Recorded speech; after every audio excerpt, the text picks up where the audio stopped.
Merci de rester avec nous. C'est New World Forum, la seconde partie maintenant. Notre invité, c'est Innocent Kagbara. Innocent Kagbara, qui est député à l'Assemblée nationale, président de la commission éducation. Il dirige aussi un parti d'opposition, le PDP, le Parti démocratique panafricain. Merci, M. Kagbara, de rester avec nous. C'est moi qui vous remercie. Donc, dans la première partie, nous étions en train d'analyser la déclaration de politique générale du nouveau gouvernement. Nous en étions sur l'axe 1, renforcer l'inclusion et l'harmonie sociale et consolider la paix. Nous en avons assez dit sur l'inclusion et l'harmonie sociale. En ce qui concerne la consolidation de la paix, que pensez-vous que ce gouvernement doit faire, donc justement, sur ce chantier? Merci, je pense que il faut qu'on continue au niveau des filets sociaux. Il faut qu'un certain nombre d'individus qu'ils aient accès à l'éducation, accès à la santé, accès à l'emploi. C'est ça qui va faire que le pays sera pacifié. Et je pense qu'au niveau des réformes, nous en avons assez fait. Le pays, les institutions fonctionnent. Il va falloir que chacun joue son rôle. Et il va falloir qu'au niveau aussi de nos forces de l'ordre, qu'il y ait une discussion entre l'armée, le peuple, le gouvernement, pour que chacun se sente à l'aise dans son pays. Ce n'est que comme ça que nous allons former une communauté de destin. Nous allons commencer par nous aimer. Parce que si les gens, un certain nombre de personnes ils ne se sentent pas concernés par la chose publique, ils voient le pays, ça voilà, les gens d'en haut, voilà. Il faut que tout le monde puisse participer. Quand ils auront accès à tout ça là, l'énergie, l'eau, tout ça là, vous allez voir que le pays sera pacifié. Au niveau des acteurs politiques, il revient à un certain nombre de mécanismes qui permettront que les gens ne se sentent pas trop brimés. Qu'ils acceptent le jeu démocratique, qu'ils acceptent aller aux élections, qu'ils acceptent perdre ou qu'ils acceptent gagner. Ce n'est que comme ça que nous allons pacifier le pays et encourager les gens à se faire mutuellement confiance.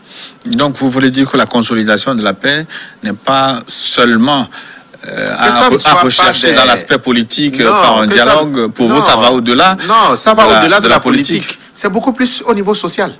Si vous avez accès à l'eau potable, vous avez accès à l'éducation, le pays est pacifié. Vos enfants, ils vont à l'école, après ils trouvent un boulot. Oui, vous parlez d'accès à l'éducation. Jusqu'à preuve de contraire, l'accès à l'éducation est libre. Il n'y a pas de restriction. Non, il n'y a pas de restriction, mais qui est plus d'inclusion? Qui est plus d'inclusion sur un certain nombre d'aspects, et vous allez voir que le pays est pacifié. Quand vous allez vous parler aux gens, ils vous écoutent. Vous voulez parler des infrastructures, des écoles, beaucoup de choses, à étendre dans les villages les plus reculés? Beaucoup de choses. L'éducation, la santé, l'emploi.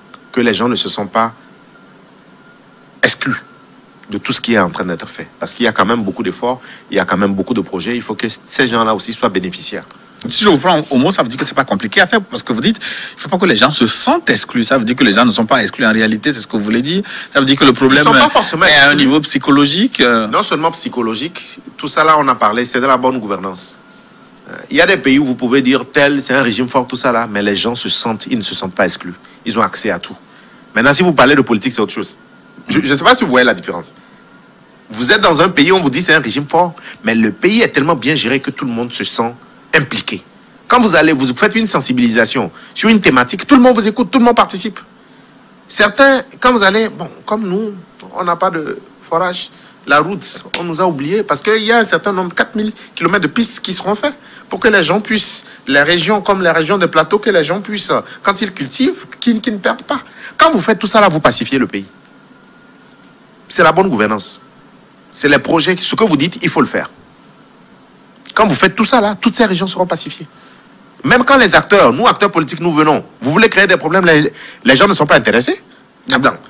Beaucoup de ces projets ont été quand même initiés, exécutés à la base. Il faut que ça aboutisse. Ouais. Oui, il faut que ça aboutisse. Il faut qu'il y ait plus de projets. Oui, parce qu'il y a des zones qui sont enclavées. Il y a des zones qui sont enclavées. Il y a des gens qui ne se sentent pas impliqués. Donc, tout ce processus que nous sommes en train de... PND, tout ça là, pour eux, c'est loin. Ça, c'est les gens là-bas, là, ils parlent de leur truc. Nous, ici, là, nous voulons boire de l'eau potable. On n'a pas accès à la télé, et puis vous nous parlez d'Internet, suivre les cours en ligne, tout ça là. Pour eux, ils ne savent même pas de quoi vous parlez. Ils ne savent pas de quoi vous parlez. Quand tout le monde aura un minimum, vous allez pacifier le pays. Quand vous prenez un jeune, il finit. Il a son petit emploi. Il a sa petite copine. Le week-end, il sort un peu. Il commence par acheter son terrain. Sa préoccupation, ce n'est pas il en veut à tel, à l'occasion de telle élection, vous dit d'aller faire ci. Non, il n'est pas dedans. Mais quand vous définissez la paix sous cette dimension, est-ce que c'est pas dangereux? Parce que forcément, l'être humain ne sera jamais satisfait de sa condition matérielle. Vous voyez, aux États-Unis, non, la paix, tout ce que malgré le niveau de vie des citoyens, mais sinon, il y a on a la paix beaucoup au Togo. de discrimination, beaucoup de... Mais on a la paix au Togo. Mais pour mieux pacifier le pays, dans n'importe quel pays au monde, les services de base, l'accès à un certain nombre de services, quand c'est accessible, je vous assure que vous pacifiez le pays. Les gens aiment leur pays, les gens veulent construire leur pays, les gens amènent des investisseurs quand à chaque fois ils pensent au pays. Et quand vous êtes dans un village, vous parlez à vos amis là-bas, vous revenez pendant les vacances, vous voyez que le village se modernise. Les gens sont contents d'être dans leur village. Ils n'ont rien à envier à ceux qui sont en ville. Oui, mais je vais vous donner un contre-exemple. La Libye de Kadhafi, il paraît que Kadhafi en avait beaucoup fait pour sa population. Les services de base étaient pratiquement gratuits, l'eau, l'électricité, etc. Mais ça n'a pas empêché la population de se soulever contre lui. Non, la population ne s'est pas soulevée contre Kadhafi. Moi, j'ai fait la Libye, j'ai rencontré le guide. Il a souhaité rencontrer un certain nombre de jeunes. Et moi, je l'avais rencontré et je l'avais félicité. Vous voyez, ce que vous dites, c'est des contes vérités. Parce que l'histoire, c'est des Occidentaux pour les intérêts. Parce que le gars, il ne faisait pas l'affaire, un peu comme la Côte d'Ivoire, ils ont envoyé le missile. Le mandat qu'ils ont lancé à l'ONU, est-ce qu'ils l'ont respecté? On dit certains même chefs d'État africains sont des criminels. Il y en a qui sont plus criminels qu'eux, qui ont tué des centaines de populations. Personne ne dit rien, puisque c'est eux qui dirigent le monde. C'est pas normal. Kadhafi, quand vous alliez, moi je suis parti en Libye, j'ai acheté un jean à 2500 francs. Un jean de très bonne qualité, parce qu'il n'y avait même pas de TVA. Il n'y avait même pas de taxes. Les fonctionnaires de l'État étaient logés. On peut dire que c'était un régime dur. C'est pour ça que je vous dis, faites la différence entre ça. Un régime dur, politiquement, vous voulez vous en prendre au régime, vous voulez avoir le pouvoir, ça c'est autre chose. Ils vont vous régler. Mais il y a quand même un soulèvement en Libye. C'est des Occidentaux ou des intérêts, des Occidentaux qui pourront financer ces soulèvements. Sinon, comment les gens ont fait pour se soulever? Les armes, ils les ont trouvées où? La Libye fabrique les armes? Mais là, Kadhafi est mort, mais ils sont en train de se canarder, oui ou non? Ceux qui sont venus, ils ont pu pacifier le pays? Non, ça c'est un mauvais exemple. Ça c'est les intérêts des Occidentaux. Ils ont voulu déstabiliser le pays pour piller le pays. Actuellement, est-ce qu'ils ne sont pas en train de piller le pays? Ils pillent le pays. Les Libyens sont plus heureux maintenant que sous Kadhafi? Non, moi je ne pense pas que c'est un bon exemple. Pour conclure, tout ce que je voulais dire pour le Togo, c'est que arrêtons de faire des conférences, de parler de paix, quand les gens n'ont pas accès au minimum. Accès à la santé, une santé de qualité, même dans les villages. Quand on en arrivera là, où les gens n'auront pas peur de mourir, de morsures de serpents, de palud, tout ça là, nous allons sérieusement pacifier le pays. Les acteurs politiques... Ce n'est pas une politique de longue haleine, ça ne peut pas se réaliser. Mais il faut qu'on sente d'année en année que ça évolue. Que ça évolue. C'est quand on a l'impression d'être oublié. Certaines régions, je dis dans d'autres régions ça va, mais dans certaines régions, quand on a l'impression d'être oublié, ça pose un problème. Les gens ne se sont pas concernés par tout ce que vous dites, tout ce que vous faites. Mais vous voyez que quand la route passe par chez eux, il y a déjà les lampadaires. L'école, on en a construit 2 ou 3. Quand vous allez, les gens vous écoutent mieux. Les gens vous disent leurs problèmes. Les gens vous félicitent. Quand vous avez l'impression que vous traversez un village, il n'y a rien. Alors que l'État a beaucoup de défis. Hein. L'État a beaucoup de défis. Alors, où trouver les moyens pour engager les chantiers dont on peut trouver les moyens si on applique la bonne gouvernance. Trouver des formes de transparence pour voir comment... C'est une question de gouvernance. Si on veut, on peut. Une question de planification aussi, pour que chaque village voit à quel moment, à quelle date à peu près... Ça veut dire qu'il faut qu'on soit rigoureux même dans son propre camp. Même dans son propre camp, quand il y a des bévues, quand il y a des bêtises, il faut savoir punir les gens. Vous ne pouvez pas mettre des gens à des postes stratégiques, à des postes où il y a de l'argent. Ils continuent par piller le pays, vous ne faites rien. Ça ne peut pas avancer. Quand il y a un projet, pour qu'il n'y ait pas de surfacturation, tout ça là, vous vérifiez. Parce que la surfacturation, ça plombe l'économie du pays. Parce que les gens mettent dans leur poche alors que c'est nous tous qui allons payer à travers nos impôts et taxes. Quand vous commencez par faire ça, vous allez voir qu'il y aura un mieux-être. Et les gens vont commencer par faire attention à la chose publique. Savoir que la chose publique, on ne peut pas s'amuser avec. Savoir qu'il ne peut pas dilapider les deniers de l'État. Voilà. Le pays, le Togo n'est pas en guerre. Le Togo ne sera jamais en guerre. Pour que les gens aient la paix, il faut qu'ils aient un pouvoir d'achat. Il faut créer une classe moyenne. On ne peut pas lancer tous ces projets. Allez à Accra, allez dans certaines capitales. Quand les gens sortent le week-end, vous voyez comment ils dépensent. L'industrie du jeu, la culture, tout ça là, ça bouillonne, ça bouge. Ici, les Togolais sont trop pauvres. Il y en a pas. Quand vous voyez une classe moyenne, c'est des expatriés qui viennent, qui recrutent des Togolais qui sont à 800 000. Je l'ai dit dans mon programme de société. Ça ne peut pas évoluer comme ça. Il y a une classe comme ça, il y a une classe comme ça. Il y a pas. Ceux qui font la consommation dans les pays occidentaux, c'est la middle class. C'est la classe moyenne. Il faut créer les conditions d'une classe moyenne à travers tous les projets qu'on est en train de lancer. Ça, on est bien parti. Appliquer la bonne gouvernance. Faire en sorte qu'il y ait des champions au Togo. On n'a pas assez de champions au Togo. Combien de Togo? Prenez tous les secteurs d'activité. Donnez-moi un seul Togolais milliardaire. Même ceux qui sont milliardaires se cachent. Alors que c'est eux qui doivent créer des emplois. Ils doivent créer des emplois. L'État ne peut plus faire. L'État met les conditions pour que nous puissions être riches, que nous puissions recruter des gens, que nous puissions construire le pays. L'État ne peut pas tout faire. Donc quand vous faites ça, vous pouvez parler d'inclusion, vous pouvez parler de consolider l'harmonie sociale et la paix. Est-ce que la consolidation de la paix est à voir aussi sous l'angle politique au niveau des partis politiques, de vous, en politique, est-ce qu'il y a des choses à améliorer? Oui, nous, au niveau de l'opposition, au niveau maintenant de la mouvance, eux aussi, ils ont des efforts à faire. Nous, au niveau de l'opposition, nous avons à véritablement discuter. Il faut qu'on discute. Ça ne peut plus continuer comme ça. Les mêmes causes produisant les mêmes effets. Si on continue comme ça pendant des années, on sera dans la même situation. À chaque fois, la veille de l'élection, on appellera à l'union de l'opposition. Après les élections, on va se tirer dessus. On va passer une année ou deux pour savoir qui a raison, qui a tort. Et pendant ce temps, le gouvernement est en train de dérouler son programme. Ils sont en train de former une nouvelle classe de jeunes. Vous voyez le gouvernement. Mais tous ces gens-là, c'est eux qui seront des candidats aux futures élections. C'est eux qui seront ministres dans 5, 10 ans, 20 ans. Mais qu'est-ce qu'il y a à faire au niveau de l'opposition? Mais au moins, nous sommes en train de travailler. Moi, dans mon parti, je suis en train il y a des jeunes qui sont là dans des domaines différents. On est en train de travailler sur des programmes. Ils sont en train de se positionner dans des préfectures. Donc, nous, on est en train de travailler. Mais ceux qui ne veulent pas, ceux qui pensent que vous avez une base assez large pour que ce travail-là prenne comme une mayonnaise? Est-ce que le terrain n'est pas occupé par les partis classiques? Non. C'est une question de volonté. Nous allons atteindre nos objectifs au niveau des centristes. D'ici 5-10 ans, nous allons atteindre nos objectifs. Nous, on ne fera pas comme des partis où, quand le leader disparaît, c'est fini, c'est la catastrophe. On a des exemples cette année et il y en aura encore d'autres. Qu'est-ce qu'ils ont fait pour que le parti survive quand ils ne seront pas là? C'est pas possible de fonctionner comme ça et de penser que c'est à cause de unir que nous, on n'arrive pas à émerger. Vous avez les mêmes problèmes, M. Kagwala. Si vous n'êtes pas là aujourd'hui, je ne suis pas sûr que le PDP survivrait. C'est pour ça, d'ici 10 ans, je suis en train de faire en sorte que le PDP ait les ressources de pouvoir survivre après moi. Eux, ils ont même un problème de leadership en interne. Vous prenez un parti, les gens ne s'entendent pas. Vous prenez un parti, quand l'un sort un communiqué A, le leader n'est pas là, l'autre sort un communiqué B. Vous prenez un parti où il n'y a même pas de réunion. Oui, ça existe dans tous les partis, même au sein du PDP, on entend nous ne pouvons pas de temps en temps des voix discordantes. Les voix discordantes, c'est normal qu'il y ait... Moi, je ne dis pas que tout le monde m'aime dans le parti. Il y a des gens qui seront contre, il y a des gens qui seront pour, mais c'est l'intérêt du parti d'abord. Et puis nous, on n'a pas notre linge sale en public. S'il y a des gens qui sont venus, c'est pour ça que nous voulons des militants de conviction. S'il y a des gens qui sont venus pour s'enrichir, vous voyez, certains nous approchent à la veille des élections. C'est des gens qui sont intéressés. Nous, on ne veut plus de ces gens dans nos partis. Nous, on en a un ou deux, eux-mêmes, ils ne viennent plus. Ils savent pourquoi ils ne viennent plus. C'est des gens intéressés. Dès lors qu'ils ont ce qu'ils veulent, vous n'allez plus les voir. Et ces gens-là, ils font rien pour le parti. Aucune cotisation, aucun projet. Et c'est ces gens-là qui contactent la presse pour vous vilipender. Mais ce que la presse oublie de leur demander là, qu'est-ce que toi tu as fait pour le parti? Ils n'ont rien fait pour le parti. Donc ces exemples-là, ce ne sont pas de bons exemples. Ceux qui sont là, qui sont engagés pour le parti, qui travaillent pour le parti, ils seront tôt ou tard récompensés. C'est pas moi qui vais les récompenser, mais ils seront récompensés. C'est comme ça qu'il faut s'engager pour le parti.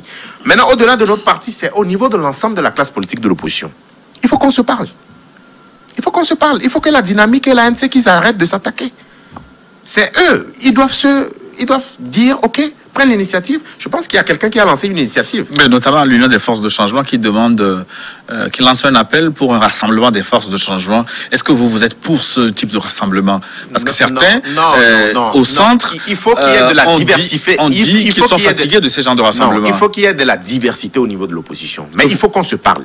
Ça veut dire que si l'UFC prend le leadership, ils peuvent nous réunir, on peut avoir une discussion où les gens se parlent, dire non, ça, on ne peut plus continuer à faire ça. Qu'on s'entend sur le minimum. Vous savez, le dénominateur commun... Oui, nous, on n'a pas de dénominateur commun au niveau de l'opposition, mais au niveau de l'UNIR, ils ont un dénominateur commun. C'est comment faire pour conserver le pouvoir, et ils réussissent très bien. Peu importe tout ce qu'on peut leur reprocher, ils savent comment faire pour gagner les élections, ils savent comment faire pour conserver. Nous, tout ce que nous savons faire, c'est se diviser. C'est se diviser. On a passé tout le temps à faire ça. C'est quand c'était Kofigo, après Ninevi, après entre Abouibo et Demkodjo, et après entre JL Chris et Fabre, après... Non, on ne peut pas continuer comme ça. Et sous quelle forme ces échanges au sein de l'opposition Je ne sais pas, mais tout ce que je sais, c'est qu'il faut qu'on se parle. Et il faut, dorénavant, que les gens prennent l'engagement. Quand quelque chose se passe entre nous, que ça reste entre nous. Que ça sorte sur la place publique, ce n'est pas bon pour nous.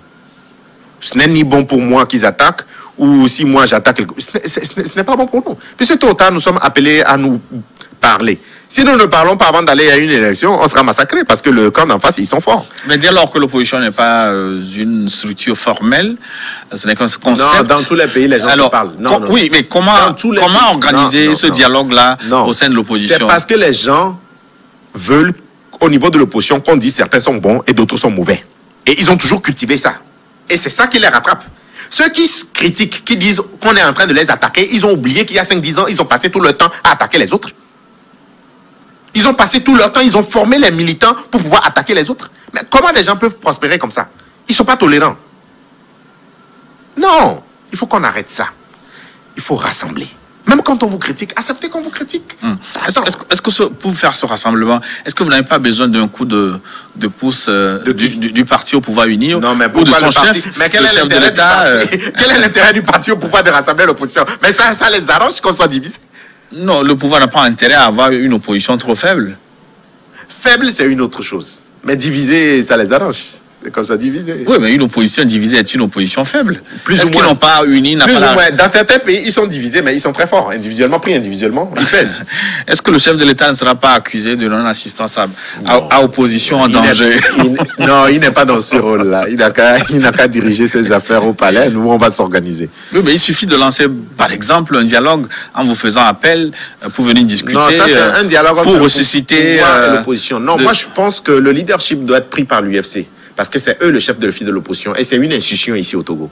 Il doit prendre l'initiative de discuter avec tout le monde. De mettre la balle à terre. Je pense qu'il y a aussi les moyens que l'État mette à la disposition pour réorganiser l'opposition. Si, je pense qu'ils peuvent le faire. Si j'étais chef de file de l'opposition, si j'étais chef de file de l'opposition, à la place de Gilles Chris Olympio, c'est ce que j'aurais fait avant de partir. J'aurais contribué à faire ça. Pour avoir une opposition unifiée, réunifiée, pacifier l'opposition et faire en sorte que quand je ne serai pas là, qu'on dise au moins j'ai réussi à faire ça. Comment allez-vous résoudre l'énigme des MK dynamiques Monseigneur Podjuro et Agbeome avant d'engager cette discussion? Les politiciens savent se parler quand ils veulent, hein, vous savez. Ils savent se parler quand ils veulent. Donc vous parlez à Agbeome aussi, vous le voyez de temps en temps dans son champ de maïs? Je le vois, non. Depuis qu'il est dans le champ, je ne sais pas la République du champ de maïs, où est-ce qu'elle se situe, donc je ne le vois pas. D'accord. Alors, nous allons passer au deuxième axe de la déclaration de politique générale. Il s'agit de la dynamique de la création d'emplois en s'appuyant sur les forces de l'économie. Qu'est-ce que le gouvernement appelle les forces de l'économie? Est-ce que vous les voyez? Est-ce que c'est visible, les forces de l'économie togolaise? Moi, c'est pas visible, mais c'est une très bonne intention. C'est bien de le mettre sous forme d'axe pour pouvoir intensifier les actions. Parce que c'est de ça que je parlais, il faut créer des emplois, il faut créer des conditions pour que les gens puissent créer, prospérer dans les affaires, payer des taxes. Si on ne prospère pas dans nos affaires, on ne peut pas payer les taxes, on ne peut pas payer la CNSS. Et ça sera de la pression fiscale qui sera contre-productive parce que les gens, ils n'ont pas les moyens de payer. Il faut créer les conditions d'une classe émergente au Togo, une classe moyenne et des hommes d'affaires prospères. Et ça, c'est la volonté du pouvoir, en fait. Il faut que ça soit décrit dans les actes, au niveau des ministères, Ici, au Togo, il y a des opérateurs qui viennent, ils sont découragés, parce que la manière dont on les reçoit au niveau des ministères, il n'y a pas de célérité dans un certain nombre de choses. Si vous ne connaissez personne, il faut qu'on change cette façon de faire, un peu comme au Rwanda. Moi, je suis parti au Rwanda pour une opération. Personne ne me connaissait, j'ai fait tout ce que je voulais en 48 et je suis reparti. Oui, mais cela existe dans votre pays aussi, avec l'amélioration du climat des affaires et la création du guichet unique. Ça a commencé, donc ça a commencé depuis quelques années, et puis c'est pour ça que nous avons eu de bons points. Il faut que ça continue. Il est annoncé aussi la création de près de 500 000 emplois. Est-ce que cette ambition n'est pas exagérée? Est-ce qu'il ne faut pas plutôt chercher à consolider les emplois qui existent déjà et qui sont menacés par cette pandémie du coronavirus, plutôt que de vouloir créer 500 000 emplois. C'est ce que j'allais dire. Il faut d'abord, parce que si on détruit d'abord les emplois et puis même ceux qu'on va créer, ça va combler le déficit de ceux qui ont été détruits. Donc je pense qu'il faut faire en sorte que les entreprises ne ferment pas, qu'il y ait pas de... Il y a beaucoup qui ont mis le personnel en chômage technique et qui vont aboutir à un licenciement économique. Donc il faut éviter qu'on en arrive au licenciement économique, mais dans un certain nombre de secteurs, c'est inévitable. Si vous n'avez pas d'argent, comment vous gardez les gens? Vous les licenciez. Vous les licenciez. Donc faire en sorte, et je pense que le gouvernement doit mettre plus, ils doivent mettre plus d'énergie là-dedans. Alors, mais Basavi Kawara, je dis innocent, oui, on le salue au passage d'ailleurs, monsieur Basavi qui est un ami, j'espère qu'il va bien. Il va très bien. Alors, ce concept de créer des emplois par le gouvernement, personnellement, c'est un concept que je partage pas beaucoup. Est-ce qu'il revient à l'État de créer des emplois? Non, ils vont amener les citoyens, emplois, mais ils vont créer les conditions justement pour que les citoyens se prennent en charge? C'est à travers un certain nombre de projets structurants. Vous voyez par exemple des pays, la croissance est soutenue par quoi? Les projets.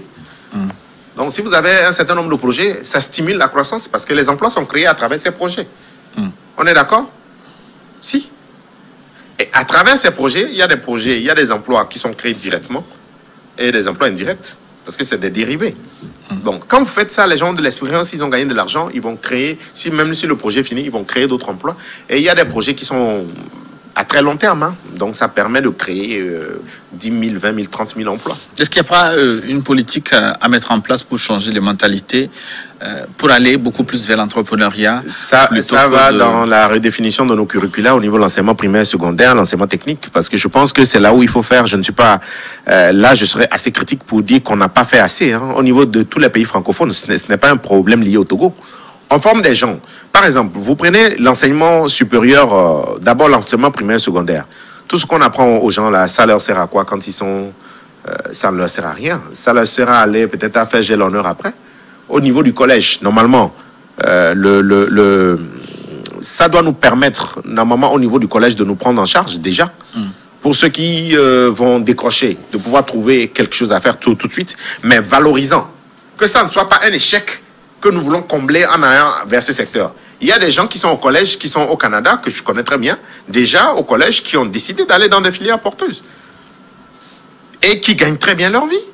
Tu appelles un plombier ou un mécanicien au Canada, il gagne mieux que celui qui travaille dans l'administration publique. Hein.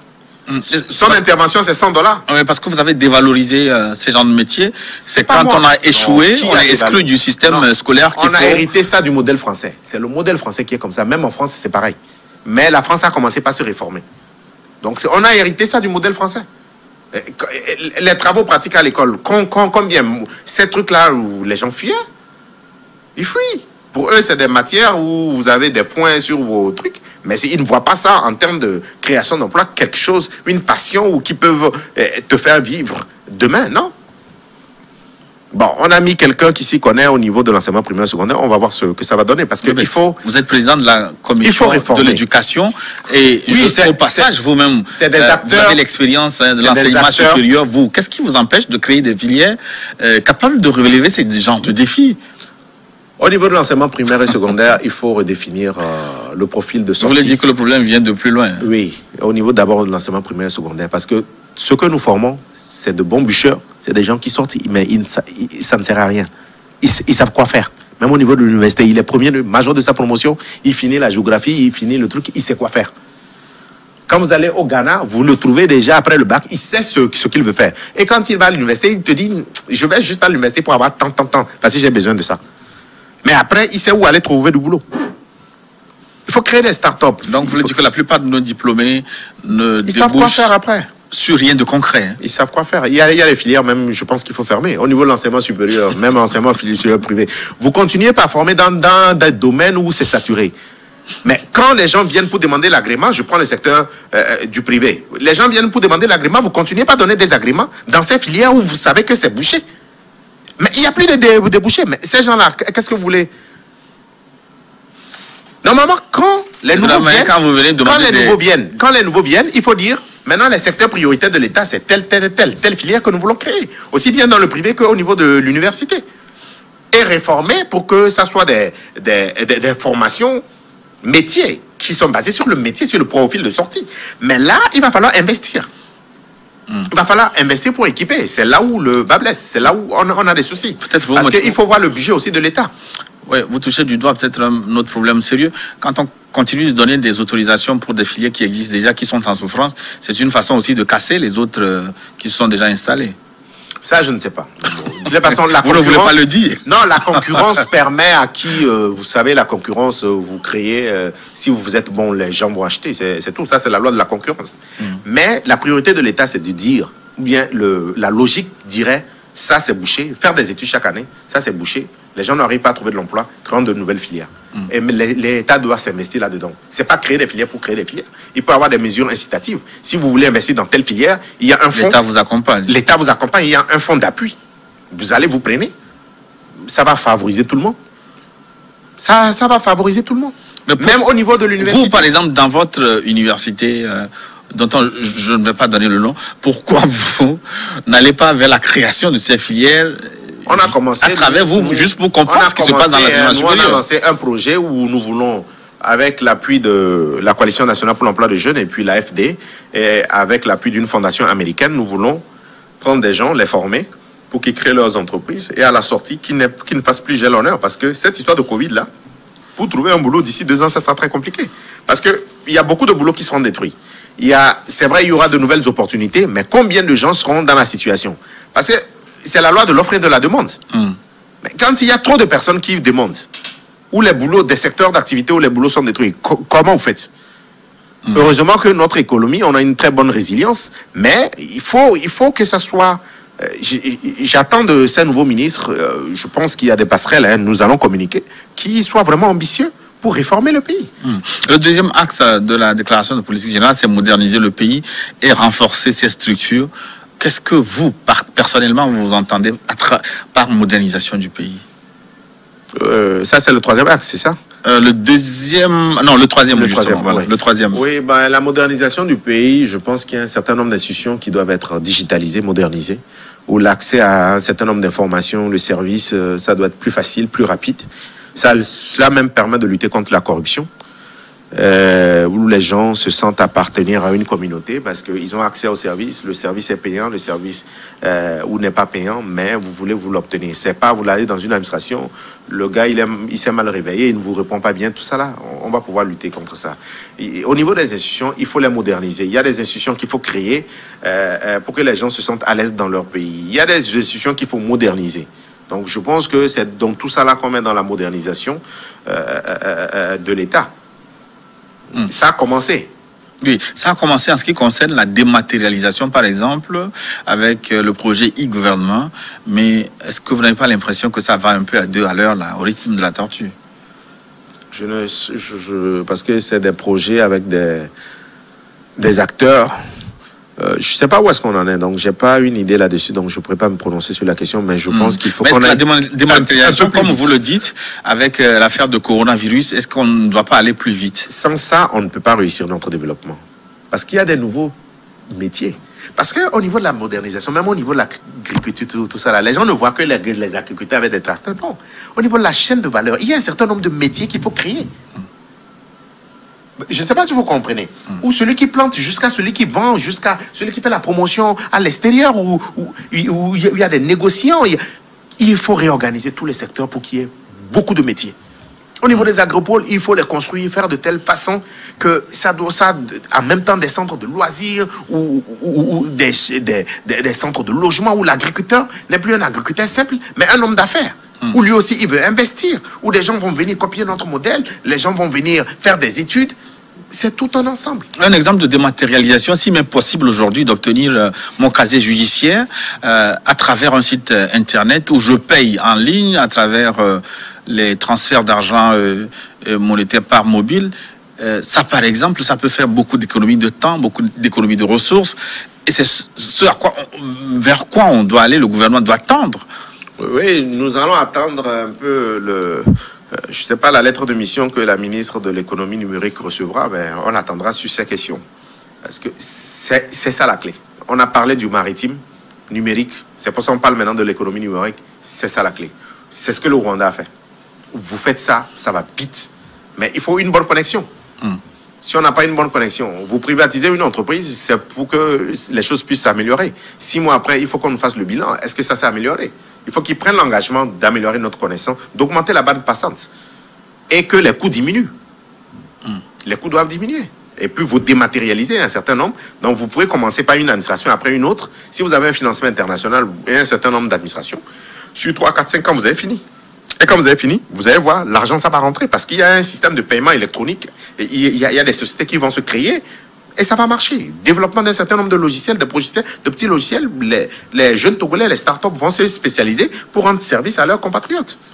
Alors, la question que je voudrais vous poser maintenant, après avoir analysé les 3 grands axes de cette déclaration de politique générale, c'est comment allez-vous évaluer le gouvernement à l'issue de son mandat?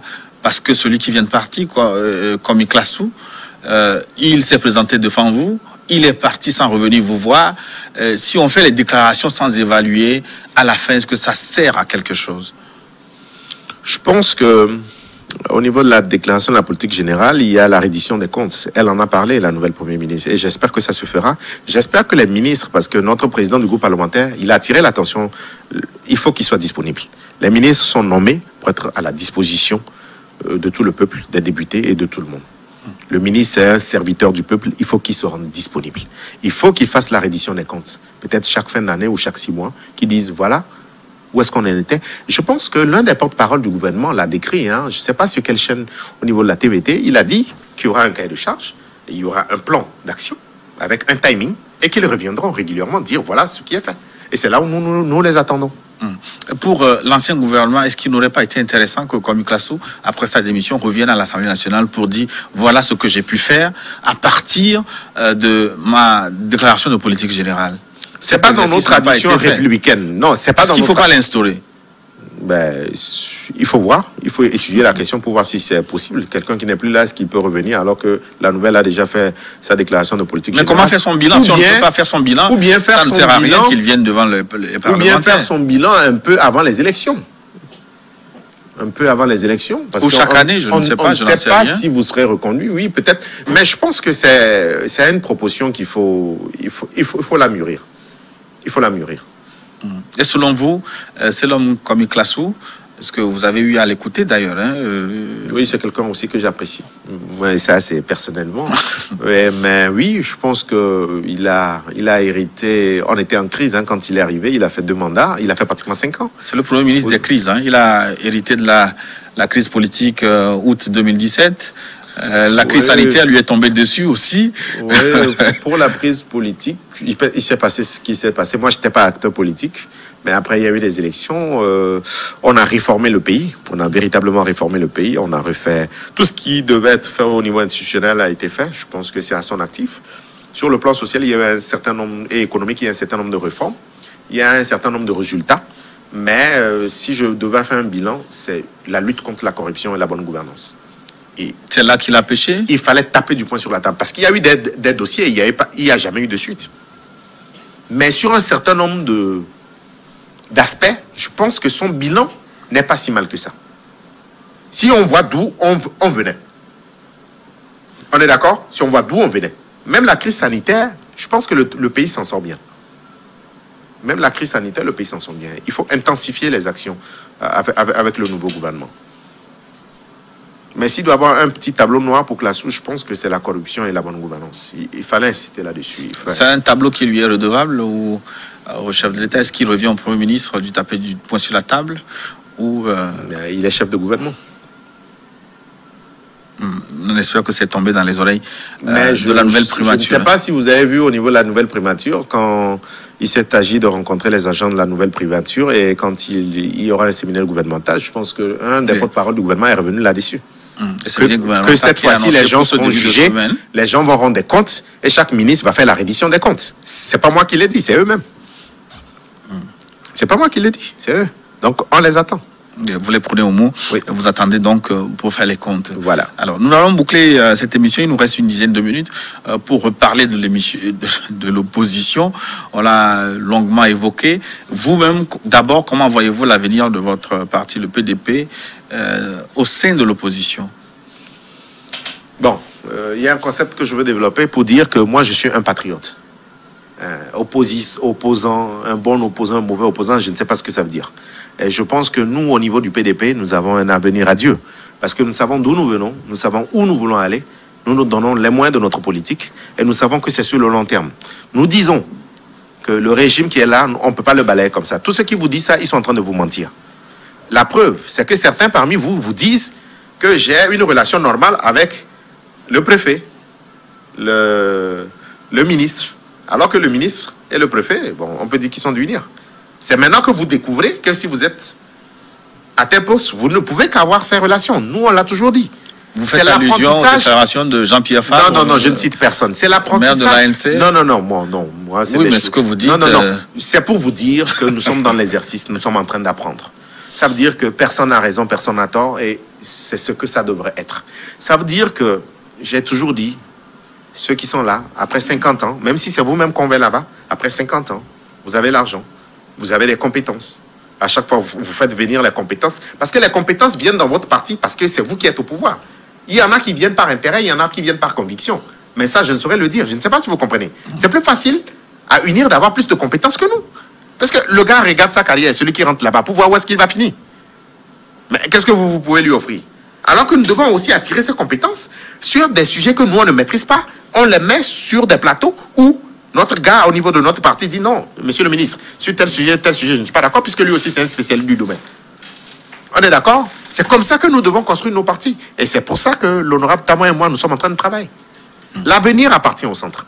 L'avenir appartient au centre. Et à travers les 2 dernières élections, les gens se sont rendus compte que les gens, ils ont été floués. Tout ce qu'on leur dit avant les élections, c'est du marketing politique, c'est tout. Ça ne va pas arriver. Mais je prévois d'ailleurs même très bientôt une émission avec ce centre-là pour voir si c'est un positionnement viable ou un centre centre business. L'avenir est au centre. Hein. Les 2 extrêmes. Il y a un des extrêmes qui conserve le pouvoir, qui est plus ou moins viable, l'autre n'est pas viable. Parce que ceux qui vous mentent, au fil du temps, avec la nouvelle génération, les gens vont se rendre compte que leur discours ne passe plus.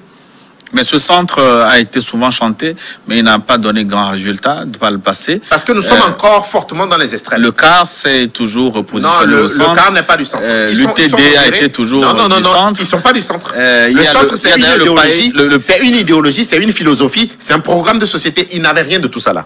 Ah bon? Non, le centre est incarné par 2 personnes, Jerry Tama et moi. Maintenant, s'il y a d'autres qui veulent s'ajouter... du parti centriste, il y a même un parti centriste d'Abbas Kabwa. Non, écoutez, soyons sérieux dans nos analyses et discutons sérieusement. D'accord? Quand on s'appelle centriste, ça, je parle de l'idéologie centriste et le centrisme qui est incarné par le Parlement. Une nouvelle façon de faire la politique, faire les choses autrement. Quand je vois un peu les déclarations de ton, un certain nombre de jeunes... Oui, justement. Oui, ça fait partie de l'émergence du centre. Ça, c'est un discours centriste. On est d'accord? Ça, c'est un discours centriste. Et le centre reste à construire au niveau de l'idéologie. Au niveau de l'idéologie, les idées sont bonnes. Mais maintenant, il faut construire le centre. Donc, vous voulez dire que sur des questions d'environnement, sur des questions d'éducation, sur des questions de laïcité, voilà l'opinion du centre, voilà les idées du centre. C'est ce que nous sommes en train de construire. Donc, vous voulez dire qu'au Togo, aujourd'hui, au centre, on ne voit que PDP et le net. Le net, vous avez cité Ton, Nouvelle Vision aussi. Il a un discours centriste. Maintenant, dans les faits, ça veut dire qu'il est du centre s'il a un discours centriste. Oui, il peut être associé au centre, oui. Il peut être associé au centre. Je vous donne rendez-vous dans 4 semaines. Je vais vous revenir, vous 3, pour voir de quel bas vous vous chauffez. Non. C'est le discours, parce que les gens se sont rendus compte que être dans le radicalisme, que ce n'est pas payant. Parce que le radicalisme, si ça ne paie pas tout de suite, vous êtes mort. Si vous voyez le PNP il y a 3 ans et le PNP de maintenant, c'est 2 choses différentes. Quand vous êtes dans le radicalisme, ayez les moyens de gagner tout de suite. Si vous n'avez pas les moyens de gagner, vous perdez votre électorat. Donc c'est pour ça que nous sommes au centre. Nous savons que ça va prendre du temps. Et nous ne cessons de dire à nos militants qu'on n'est pas là pour bouffer ou on n'est pas là, non. On est là pour construire le centre et ça va prendre du temps. Est-ce que votre centre, est-ce que le centre est compatible avec les partis classiques traditionnels de l'opposition? L'ANC, vous l'avez souvent cité. Les partis traditionnels de l'opposition. UNIR est en train de faire une mutation au niveau du gouvernement, vous allez voir. Je vous ai dit, tout ce qu'on est en train de former, c'est nos futurs challengers dans 5-10 ans. On dirait que vous êtes très informé d'UNIR. Hein? Non, c'est pas ça. Il faut avoir une lecture des choses. Vous prenez des partis où les leaders sont décédés récemment. C'est sans commentaire. On ne peut pas continuer comme ça. Si on continue comme ça, c'est qu'on ne s'aime pas, on n'aime pas nos formations politiques. C'est-à-dire, continuer comment, de quelle façon? Non, on ne peut pas continuer sans préparer une relève. On ne peut pas continuer sans préparer une relève. Une relève d'un certain niveau. Oui, mais vous ne pouvez pas estimer que ces partis n'ont pas de relève. Je prends la CPP, par exemple, qui a fait une convention, il me semble, en début d'année ou l'année dernière, avec une nouvelle direction. Il y a une forme de relève. Non, ce que je dis, le parti peut exister, mais quel sera le résultat du parti? Quel sera le résultat du parti? Il faut que le leader s'implique. Quand il ne sera pas là, que le parti puisse continuer par exister dans 5, 10, 15 ans. C'est de ça que je suis en train de partir. Votre nom peut exister, mais quel sera le résultat que vous allez obtenir? C'est pour ça que nous disons qu'il nous faut du temps et il faut beaucoup d'argent. Contrairement à ce que les gens pensent que nous sommes rentrés dans la politique pour s'enrichir. Quand vous rentrez dans la politique, si vous ne faites pas attention, votre femme vous quitte, vos parents ne vous comprennent pas. Même, je tiens à tirer chapeau à tous les leaders, là, tous ceux que les gens vilipendent, même le président de l'ANC. Non, il faut leur tirer chapeau. C'est pas facile d'être opposant au Togo. D'abord, à votre femme aussi qui est toujours avec vous. Mais, ce que je dis, c'est que vous serez incompris. En fait, ce que je veux dire, c'est que si vous ne faites pas attention, vous serez isolé et incompris. Donc, c'est pas facile. Même à tous ces leaders, il faut tirer chapeau. Hein, que ce soit Aimé Kogué, que ce soit Jean-Pierre Fabre, Mais tout ce que je dis, si vous êtes dans le radicalisme, je ne vais pas citer de parti, mais il y a un qui s'amusait à faire des mouvements de quoi, je ne sais pas quoi. Comment on appelle ça? Quand on ne mange pas, on est devant les ambassades là. Comment on appelle ça? Grève de la faim. Grève de la faim, tout ça. Ils sont où maintenant? Le parti est divisé. Lui-même, qui traitait les gens pour... Lui-même, dans son parti, on le traite de dictateur. Voilà. Vous parlez de Nicodème Habib. Je ne donne le nom de personne, mais je dis, le radicalisme, c'est là où ça amène. Et vous n'aurez aucun résultat dans la durée. Vous n'aurez aucun résultat. Parce que votre discours, c'est en fonction des circonstances. Ils n'ont rien. Il n'y a pas d'idéologie, il n'y a pas de programme. Et en plus, ces gens-là prospèrent parce que le régime en place a fait longtemps. Si le régime avait changé, entre-temps, ils auraient disparu. Parce que les gens sauront qu'ils n'ont rien. C'est le régime qui fait que ces gens-là prospèrent. Les radicaux, la plupart du temps. Donc, ce sont les alliés du régime. Je ne sais pas. Mais quand vous les prenez sur les idées, ils n'ont rien. Et c'est la première élection présidentielle qu'on a où les gens ont un véritable programme de société. Non, parce que nous les obligeons à avoir un programme de société. Mais certains disent aussi que c'est vous les alliés du régime, c'est vous qui... Moi, je ne suis pas allié du régime, je n'ai jamais été ministre. Mon père a souffert de ce régime, on n'a jamais... Mais nous sommes des patriotes. Parce que dans le régime, les ministres qui sont là depuis longtemps, c'est nos frères. Il y a eu des mariages entre nous. Il y a nos soeurs qui sont parties se marier là-bas. On a des enfants, on a des cousins. C'est nos frères. Quoi qu'on puisse les reprocher, c'est des frères. Nous sommes des patriotes. Contrairement à ceux qui veulent nous donner des leçons, on nous a détenus injustement, mais on n'a pas fait de tapage. Détenus comment? Ça, on en parlera une autre fois. Je dis bien, intrinsèquement, quand on nous prend, on a plus souffert de ce régime-là que d'autres personnes. On a plus souffert de ce régime-là que d'autres personnes. Mais nous sommes des patriotes. Nous acceptons le jeu et nous jouons le jeu. Mais nous savons que ça va prendre du temps. Et nous le répétons, ceux qui nous suivent, ils n'ont qu'à être patients. On ne peut pas balayer ce régime comme ça. Ceux qui vous disent ça, ils sont en train de vous mentir. Oui, et à chaque élection, ils vont vous dire la même chose avant les élections. Mais après, comme si... Mais attends, soyons sérieux. Ceux qui parlent maintenant là, soyons sérieux. Avant les élections, nous étions passés sur ce plateau vous dire comment ça allait se passer. On avait raison. Mais après les élections, vous ne pouvez pas venir servir la même chose que l'ANC nous a servi il y a 5 ans. Et maintenant, vous dites que l'ANC, c'est Judas parce que l'ANC ne vous soutient pas. Mais quand eux, ils avaient besoin de soutien, vous les avez soutenus, vous? Il faut qu'on arrête ça. Il faut qu'on fasse table rase, qu'on puisse construire nos partis, des militants de conviction, un véritable programme de société où dans nos partis, il y a des spécialistes qui vont aller débattre avec les spécialistes du gouvernement pour leur montrer que non, le gouvernement, c'est pas ce que vous devez faire. Vous êtes en train de nous mentir. Voilà comment nous devons construire l'opposition et arrêter les querelles. Oui. Donc nous, en ce qui nous concerne, on est en train de faire ce travail. Et ce travail va payer avec la nouvelle jeunesse, avec les valeurs que nous leur inculquons. Dans 5-10 ans, on sera au pouvoir. Il n'y a rien à faire, on sera au pouvoir. Le radicalisme, ils vont disparaître. Aux sceptiques, à vos détracteurs, quelle garantie pouvez-vous donner que vous n'avez pas? Quelle garantie pouvez-vous donner que vous n'êtes pas de mèche avec le régime? Vous ne servez pas de béquille au régime. Béquille, mais qui a reçu 30 millions? Que dans l'ombre, mais qui a reçu 30 millions? C'est pas moi, je n'ai jamais reçu de l'argent. Vous ne les soutenez pas. Non, mais je suis désolé, je n'ai jamais reçu de l'argent. Je n'ai jamais reçu de l'argent, contrairement à certains. Il y a des campagnes où on nous a toujours dit, tel leader là, la nuit, au moins quand nous on va là, on va en pleine journée. Ceux qui vont la nuit, et puis je tiens à vous faire remarquer que nos détracteurs là, c'est eux qui sont amis au ministre de Fort. C'est eux les amis du ministre de Fort. C'est pas nous. Moi, j'ai des grands frères que je respecte, mais on n'est pas forcément des amis. Eux, c'est des amis. Quand ils ont besoin de soutien, quand ils ont besoin d'aide, c'est ces ministres-là qui les aident. Mais les gens ne le disent pas. Donc c'est eux qui jouent le jeu du régime. Et je dis, le régime, plus il dure, eux, ils vont prospérer. Parce que leur discours est radical. Les gens ne trouvent que de salut que par eux. Sachant très bien qu'il n'y aura pas de salut. Mais ils justifieront après les élections pour dire, voilà, parce que le régime est passé en force. Comme s'ils ne savaient pas que le régime allait passer en force. C'est parce que ce régime est là qu'eux aussi, ils prospèrent. S'il y avait changement de régime, on va juger sur la base des idées, du programme de société. Là, ils ne pourront pas survivre. Quelle forme de collaboration avez-vous avec le régime? On n'a pas de collaboration avec le régime. On combat le régime, mais nous sommes pragmatiques, nous sommes réalistes. Et nous savons que ça va prendre du temps. Nous aimons notre pays, donc nous parlons pas mal du pays. Mais nous pouvons parler des sujets de corruption. Nous en parlons un certain nombre de sujets où nous ne sommes pas d'accord avec le régime, mais on le fait de manière civilisée. C'est ça la différence. Je pose la question parce que j'ai lu la semaine dernière des partis politiques dire publiquement qu'ils veulent développer une politique d'insémination du gouvernement, envoyer leurs compétences au sein de l'administration publique de façon directe ou indirecte pour les préparer à la gestion de la chose publique. Est-ce que vous êtes intéressé par une forme de stratégie? Non, s'il y a une ouverture, on avisera, mais en ce qui nous concerne, nous sommes en train d'avoir des militants politiques, des militants de qualité qui font leur expérience partout où ils sont. Ça peut être dans le privé comme dans le public.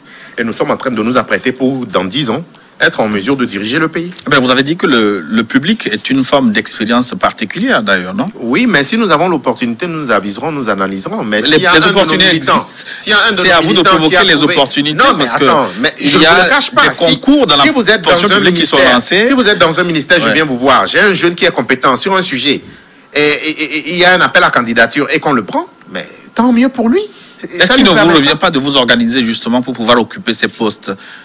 Encourager les jeunes, les former à postuler, parce que vous l'avez dit, c'est une question de mentalité aussi. Nous avons commencé quand même à le faire. Nous avons commencé à le faire. Il y a des jeunes qui nous rejoignent maintenant, qui sont quand même à des postes au niveau de l'État, mais qui s'affirment et qui savent qu'ils sont des militants de conviction, qui viennent au PDP pas pour de l'argent, pas à la veille d'une élection, mais qui aiment le parti, qui aiment ce que nous sommes en train de faire au niveau du centre et qui savent que ça va prendre du temps. Même si on prend le pouvoir, on ne pourra pas dire les gens de UNIR, ils iront au Ghana ou au Bénin. Non.